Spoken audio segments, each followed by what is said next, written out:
का मैं कलमा पढ़ूं। केंद्र की भाजपा सरकार को ये चेतावनी देना चाहती हूँ कि यदि केंद्र की सरकार ने आगे किसी भी प्रकार से जिस समाज में ज्ञान का आदर नहीं, वह कभी आगे नहीं बढ़ सकता। बाबा साहेब कहते थे, शिक्षित बनो। जितनो गरिया लो तुम अम्बेडकर साहब को, जिस दिन बीतेगा, जिस दिन संविधान तुम्हें बचाने आएगी, फिर तुम्हें वही एक भगवान नजर आएगा। बुद्धं शरणं गच्छामि, धम्मं शरणं गच्छामि, संघं शरणं गच्छामि।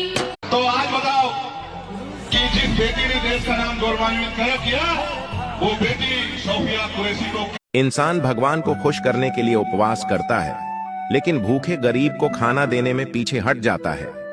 लोग कह रहे हैं कि मनुस्मृति दोबारा आएगी। मनुस्मृति को इस पैर के नीचे दबा के कुचलेंगे हम लोग, और आप लोग।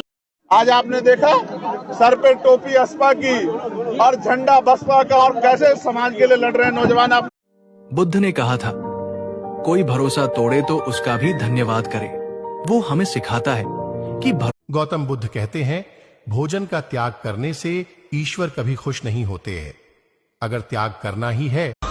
यूपी के प्रशासन और शासन ने कभी सोचा भी नहीं होगा कि चंद्रशेखर आजाद जैसा आदमी, जिस पर हाथ डालना मधुमक्खी के छत। सोफिया कुरैशी को उनकी मुस्लिम पहचान की वजह से गाली दी गई, लेकिन व्योमिका सिंह को राजपूत समझकर कुछ नहीं कहा। भाई के लिए निमंत्रण आने की जरूरत है। वो एक शेर है और ऐसा ही धारते रहे। मानते हैं कि शेर है?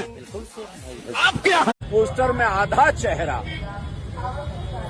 डॉक्टर भीमराव अंबेडकर जी का और आधा चेहरा माननीय अखिलेश। भाजपा विधायक बालमुकुंद आचार्य जो है नाक से नेटा पोछते हुए तिरंगा में नजर आ रहे हैं जी। ये वही शैतान है ना जिसको आजान से दिक्कत है। एक तरफ विजय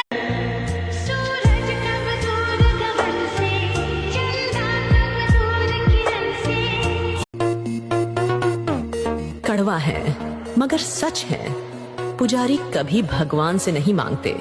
जानते हो, दिमाग इंसान की सबसे मजबूत मसल होता है, कभी तो इस्तेमाल कर लिया करो। किसी महान पुरुष ने कहा, एक तंदुरुस्त शरीर। क्यों उस समय पूरी दुनिया ने तालिबान के खिलाफ शोर मचाया? क्योंकि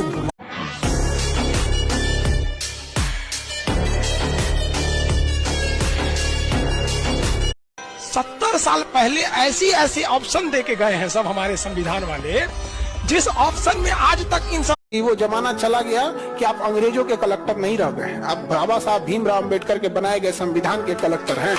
आरक्षण भीख में नहीं मिला, अवतार लिए थे एक ऊपर से, नाम था उनका बाबा साहब भीमराव अंबेडकर। तुम शांत रहना जब सब बहस कर रहे हो, जिसे खुद पर कंट्रोल हो।